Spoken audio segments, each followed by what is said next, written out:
Novembro é o mês da consciência negra e agora nós vamos bater um papo bem bacana com duas pessoas espetaculares, dois excelentes profissionais e mais do que isso, dois homens negros, incansáveis na luta contra o racismo. Podem entrar, meus queridos professor Feliciano Bezerra e o psicólogo Caio Rodrigues. Seja bem-vindo, professor. Fique à vontade. Bem-vindo, Caio. Vamos sentar aqui e bater um papo bem legal. Gente, 20 de novembro foi o Dia da Consciência Negra. O nosso povo está mais consciente da importância da cultura negra e do valor que a população negra tem nesse país? Eu acredito que há um avanço significativo, ainda que falta muito para esse nível de consciência. A palavra consciência ela é muito responsável, né? Sim. Mas eu acredito que já há um avanço, não é? Assim a gente já sente, por conta da luta ao longo desses tempos, por conta de conquistas através de políticas públicas, através da movimentação de toda a comunidade negra, os movimentos, as ações no plano educacional, no plano cultural, Sim. no plano existencial. Então já se percebe na comunidade uma reação mais positiva, mas ainda tem muita coisa para ser conquistada, para ser alcançada. E agora, Caio, deixa eu te contar, você sabia que este ilustre professor, ele foi vencedor do prêmio Griot? Professor, fala um pouquinho desse prêmio pra gente, né? É um curioso. Reconhecimento pela sua luta, sim, né? Sim. Na verdade, o que é o Prêmio Griot? É o Congresso Internacional de Literatura e Cultura Afro-Brasileira e Africana, que foi realizado dia 23 e 24 em Natal, na Universidade Federal do Rio Grande do Norte. É um prêmio que é condecorado a pessoas, a personalidades que têm um trabalho na área educacional, acadêmica, mas também na área cultural.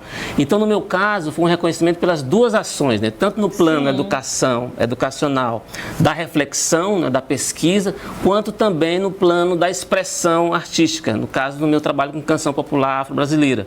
Então, foi um reconhecimento, foi uma surpresa para mim, eu não sabia, eu fui participar do congresso, apresentar um trabalho, e lá houve essa confraternização no final, além de mim, outras personalidades receber o prêmio, e eu esqueci de trazer a minha estatueta, né, o meu Oscar. É uma estatueta feita de artesanato e uma máscara africana. A gente está mostrando ali a estatueta. Ah, pronto. Então, foi uma honra de ter recebido esse prêmio, ao mesmo tempo um reconhecimento pelo trabalho. E isso repercute na UESP, a universidade na qual eu trabalho, né, e também na comunidade piauiense, que recebeu de forma bastante acolhedora isso, né. E é importante esse tipo de premiação, a gente eu faço questão de catapultar essa premiação para justamente ampliar a discussão, e isso teve uma repercussão muito positiva. Já estou aqui com você, já estive com outros programas, enfim, é importante isso, para um marcador ali, né? É simbólico o prêmio, evidentemente, mas que é um reconhecimento de um trabalho. Sem dúvida. E a ocupação desse espaço, né, esse espaço de reconhecimento é muito importante, porque as pessoas que estão em casa, né, podem se inspirar, isso aumenta a autoestima, né, da população negra. E eu estava ouvindo um podcast hoje, muito interessante, falando sobre as dores de uma pessoa negra no decorrer da vida, né? De pessoas que, quando são mais jovens, têm vergonha da cor, porque estão num lugar e não se sente inclusa, que não se acha bonita porque o cabelo é diferente e tal. E falando sobre essas pequenas dores que se sente ao longo da vida e que às vezes ela termina comprometendo a saúde mental. Sim. Né? E, inclusive, eles conseguiram fazer um paralelo até com o aumento da pressão arterial, né, em homens negros, associando ao estresse que é maior no decorrer da vida. Porque muitas pessoas, eles precisam estar para impor, eles não têm o respeito, eles têm que impor o respeito. E isso dá, né, um certo estresse. E falando também da ausência de profissionais negros que tratem a saúde mental do negro. Então, quando o negro ele tem um problema, aquele racismo trouxe para ele um problema de saúde mental, ele vai procurar um psicólogo. Chega lá e ele encontra uma pessoa branca que não consegue reconhecer a dor que ele está sentindo. Tem isso, Caio? Tem. É importante a gente falar nessa questão da saúde mental. Primeiro, você tinha falado do 20 de novembro, né? Esse prêmio Feliciano, né? Ele é uma comemoração em relação a esse dia também do 20 de novembro, né? Porque essa conscientização é essa comemoração também de todos esses esforços também que a população negra tem. E quando a gente fala da questão da saúde mental, é muito importante a gente perceber que ter profissionais, né, em diversas áreas, não só na saúde, mas em outros âmbitos, tratando também de pessoas negras, faz toda a diferença para a compreensão daquele problema que pode estar sendo ali, daquela demanda que está sendo levada. E isso pode nos ajudar em um processo que é esse racismo institucional, porque existem várias formas de racismo. E quando a gente observa que nas instituições não existem profissionais negros, né, que não tem esses profissionais lá para atender essa população, a gente percebe que esse racismo ele só vai ficando ainda mais forte e entra aí no que a gente conhece de racismo estrutural, né? Então, a gente precisa sim, porque os profissionais negros, eles têm competência, eles não têm a oportunidade de, tanto que a gente entende uma hierarquia ali profissional ali no espaço ali onde é encontrado. Olha, inclusive eu quero fazer um protesto público. Eu vou fazer esse protesto público e eu espero que ele chegue à Secretaria Estadual de Educação.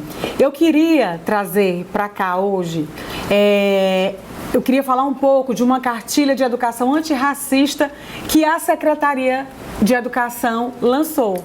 E eu liguei para lá e pedi para que viesse uma pessoa responsável pela área para falar. E ela me sugeriu uma pessoa branca dos olhos azuis. Eu disse, eu não vou levar.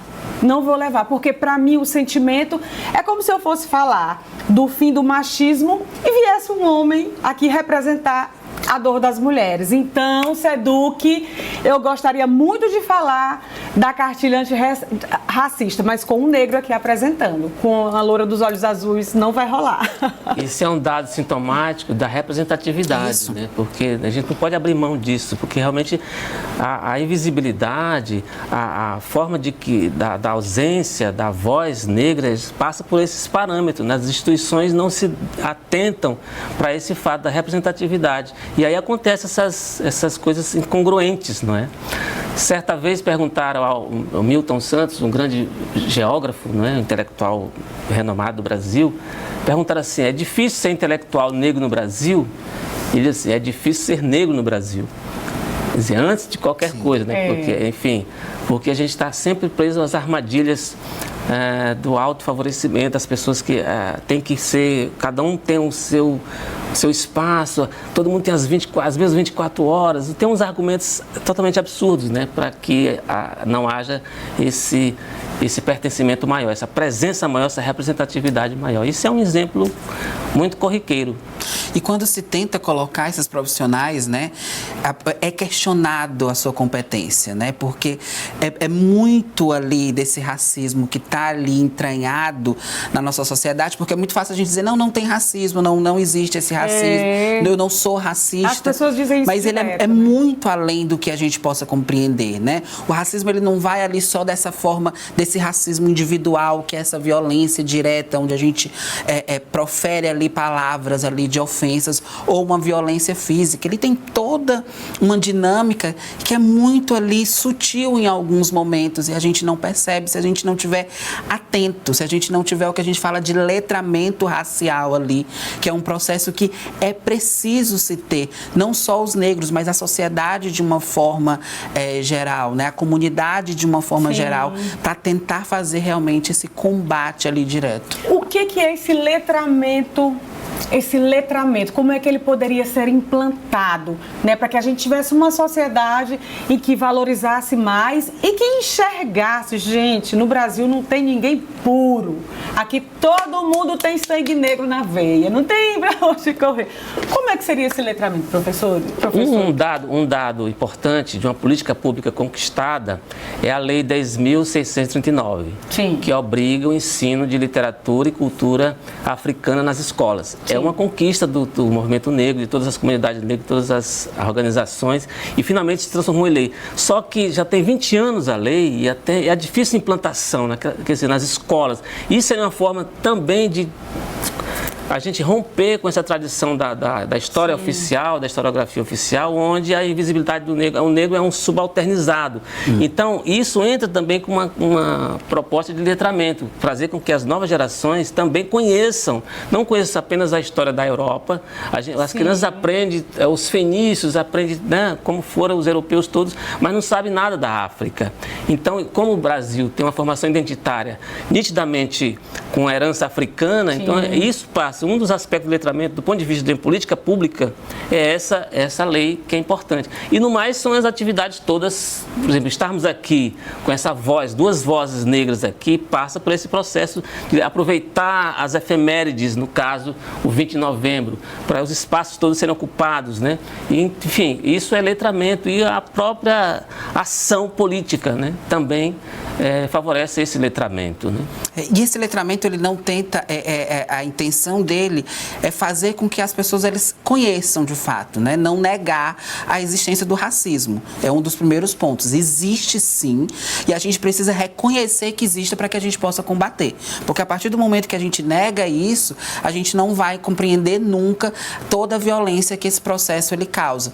Então, é identificar, é você discutir sobre, levar para as rodas de conversa as mínimas possíveis ali, todo esse processo que a gente entende, até o que a gente fala desse racismo criativo também, que é esse racismo em forma de brincadeira, né? Racismo recreativo. Esse racismo recreativo que muitas vezes a gente, não, é só uma brincadeira, mas é uma brincadeira ali enraizada, é uma brincadeira que tem um fundo de violência que machuca. Você não sente porque ela não é destinada a você, mas a pessoa negra sente. Quer um exemplo? O meu padrasto é um homem negro, né? Minha mãe é uma mulher branca, meu padrasto é um homem negro. E ele gostava de fazer caminhadas, ele era um empresário, gostava de fazer caminhada com outros empresários, o único negro, né? Do grupo. Fazia uma caminhada de manhã. Um dia, um disse assim: eita, negão, se alguém te ver caminhando aqui com a gente, vão dizer, olha, tão rico mesmo, tem até motorista.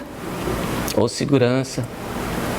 Ou segurança, porque ele só podia... Minha mãe ficou louca, né? Com esse relato, ela ficou louca. Mas assim, por que o negro não pode ser um empresário? Uma coisa que eu achava super interessante, agora ele não dirige mais, mas o carro dele, ele tinha um carrão bonito, carro do ano, e ele não botava fumê no carro. E a gente dizia, com essa violência, por que não bota fumê? Ele disse, não, porque eu quero que me vejam dentro do carro. Então, assim, você precisa se autoafirmar para que as pessoas acreditem na sua capacidade, né? Sim, sim. Um episódio, me permite um episódio familiar, pessoal, né? A minha irmã Rosário Bezerra foi vereadora há 2 mandatos. E ela é casada com Antônio Neto, que na época era secretário de Fazenda. Sim. Uma loja foi à casa dele oferecer umas roupas masculinas, né? A Rosário não estava em casa. E mandaram 2 funcionárias dessa loja para ele escolher umas camisas e tal. A Rosário chega depois e diz, bom dia. E uma das moças disse, você trabalha aqui? A Rosário imediatamente mandou todos embora, fez um escândalo, não pode deixar. Quer dizer, isso é o racismo estrutural. Isso. Na cabeça dessas meninas, não era possível a negra ser a dona da casa. Outra coisa, eu lembro desse episódio, até porque eu era assessora dele, quem chamou a loja para ir na casa fui eu, quase que eu morro. Mas olha, sabe o que eu ouvi depois disso? Ave Maria. Mas a vereadora Rosário se sente perseguida por tudo, porque a menina nem quis dizer isso, eu escutei isso. Eu disse, agora você imagine, você está na sua casa e alguém duvidar que você seja a dona da casa porque você é preta. Tá certa, Rosário. Mulher de luta. E isso é interessante, essas vivências são vivências comuns de todos os dias de pessoas negras. E que muitas vezes com essa fala que você traz, a pessoa se sente perseguida, tudo é mimimi, tudo é racismo. Não, é porque só quem é e quem vive vai compreender ali. Porque isso é uma subvalorização da pessoa ali, né? Por que ela não poderia ser a dona da casa como era? Por que ela não poderia ser vista dessa maneira? Por que ele precisaria ser visto entre os amigos dele como motorista, como segurança, né? Porque não poderia estar ali na mesma posição aquisitiva financeira de todos ali, né? Então, é um processo dessas 3 fases fases do racismo que a gente compreende, né? O individual, que é essa violência direta, é quando eu direciono a você algo, né? A ofensa. Isso que a gente acaba vendo ali muito em estádios de futebol, nesses espaços, né? O institucional, que é onde a gente percebe, como você mesmo deu o exemplo, né? Da Secretaria de Educação, que iria mandar alguém em branco, né? Para falar sobre o racismo, sobre uma cartilha. Isso é um racismo institucional, porque a gente observa que dentro dessas instituições, para se chegar a uma boa posição, né, tem uma luta ali da população negra muito maior e muitas vezes ali colocada de uma forma inferiorizada, colocada a ser questionada. Será que ele realmente sabe? Será que ele tem todo esse conhecimento, né? Então, enquanto as portas para o branco é muito mais fácil de serem abertas ali em relação a isso. E aí a gente, com todo esse processo, a gente vai estruturando um racismo do todo dia, né? De como, por que eu preciso... ele andava ali, como você trouxe, ali com o carro com o vidro sem fumê, né? Para que ele mostrasse que ele estava ali. Mas quem poderia estar vendo ele ali no carro e desconfiasse que aquele carro poderia não ser dele? A polícia, né? Tem um grande problema com as forças policiais, né? Porque quando se parar um grupo, normalmente o primeiro que vai ser abordado o suspeito é o negro. Gente, eu acho isso uma tristeza, porque a cultura negra enriquece a raiz africana da cultura brasileira, né? Ela traz uma riqueza pra gente fantástica. E eu quero que vocês fiquem aqui, porque agora eu quero mostrar pra vocês a roda de capoeira mais bonita que vocês já viram na vida. Confia em mim? Sim. Vamos. Então vamos ver. Cadê a minha roda de capoeira, minha gente? A roda mais bonita. Se você tem molejo no corpo, é bom capoeira e sabe o que faz. Se você tem uma meta na vida, capoeira sempre mais. Capoeira, ei capoeira, ei capoeira, ei capoeira, ei capoeira. Neste mês da consciência negra, eu vou mostrar para vocês uma manifestação cultural de muita valorização dessa cultura. Estou falando de uma roda de capoeira e eu arrisco dizer que pode até ser que tenha uma mais bonita do que ela. Eu duvido muito. Olha só essa roda de capoeira e me fala se você já viu algo mais fofo do que isso.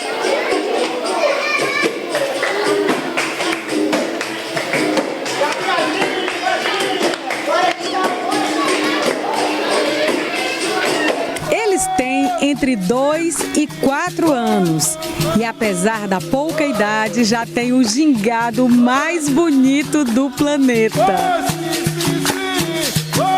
Ai, meu Deus, meu coração não aguenta.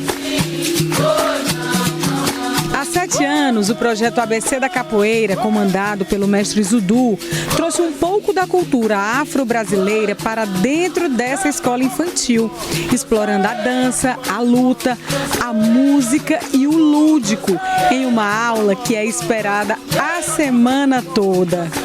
A gente faz a nossa parcela de contribuição através do som do berimbau, através das palmas, através do canto, e com isso a gente vem transmitindo a nossa arte, né, a nossa capoeira.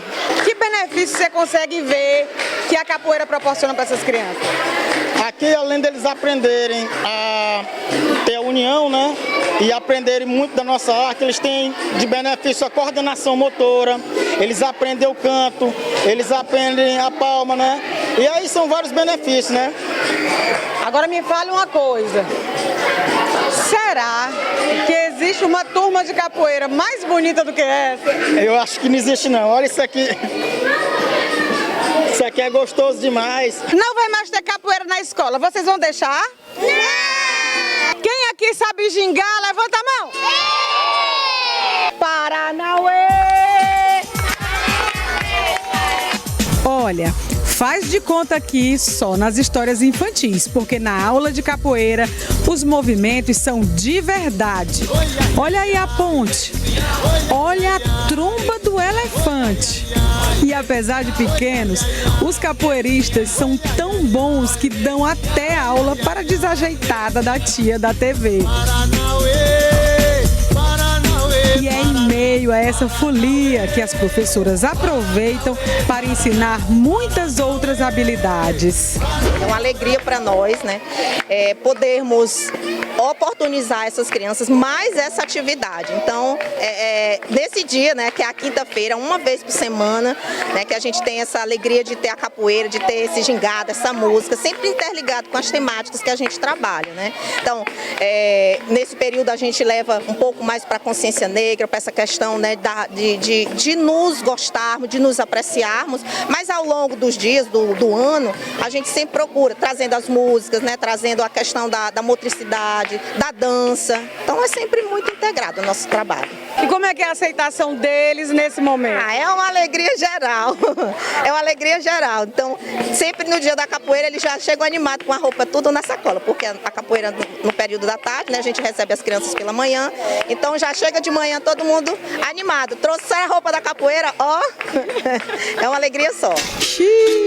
Mas parece que as tias estão precisando prestar mais atenção às aulas.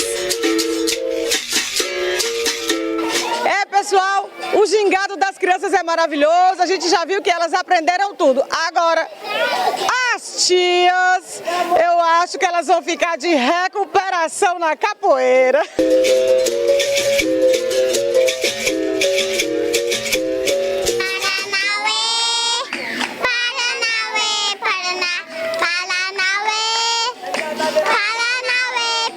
Vamos mandar um beijo pro pessoal? Tchau, um beijo.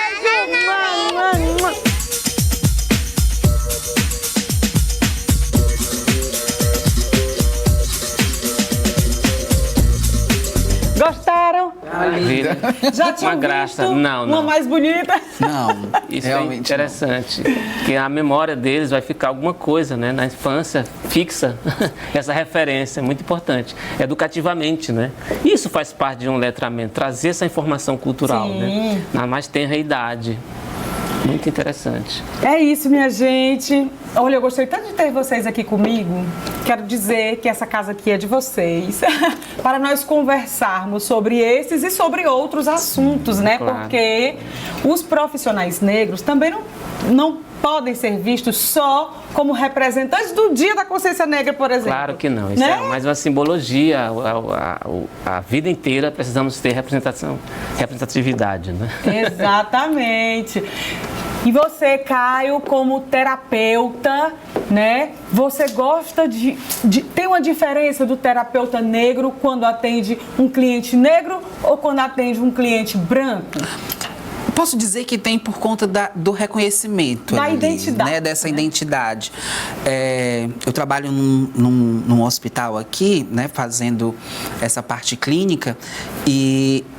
Alguns, eles pedem para ser atendidos por mim. Algumas pessoas negras, elas buscam esse atendimento porque esse reconhecimento da dor, do entendimento Sim. do que se está passando ali é diferente. É diferente. Você sabia que foi feito um estudo e o percentual de psicólogos negros é mínimo em relação ao de psicólogos brancos, né? Então, assim, que às vezes não existe profissional habilitado para essa dor, por exemplo, que é a dor que o racismo traz na vida das pessoas, né? E essa dor, ela precisa ser olhada de uma forma ali quase que cirúrgica nesse entendimento desse recorte social, dessa pessoa negra que está passando ali por um sofrimento. Eu recordo muito bem de uma vez que eu ouvi uma história, né, de uma paciente que ela chegou ao consultório com um sofrimento de que estava a sensação de estar sendo sempre perseguida, né? Vexatória, né? E aí era uma paciente negra, né?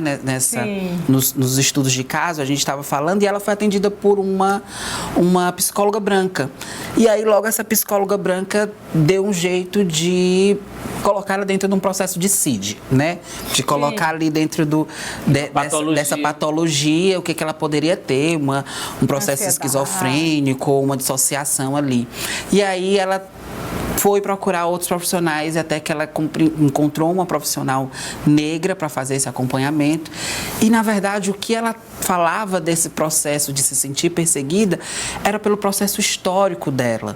Ela tinha tido uma ascensão social, só que antes disso, os olhares para ela não eram olhares afetuosos, não eram olhares ali que dava ali uma dignidade, uma humanização da pessoa.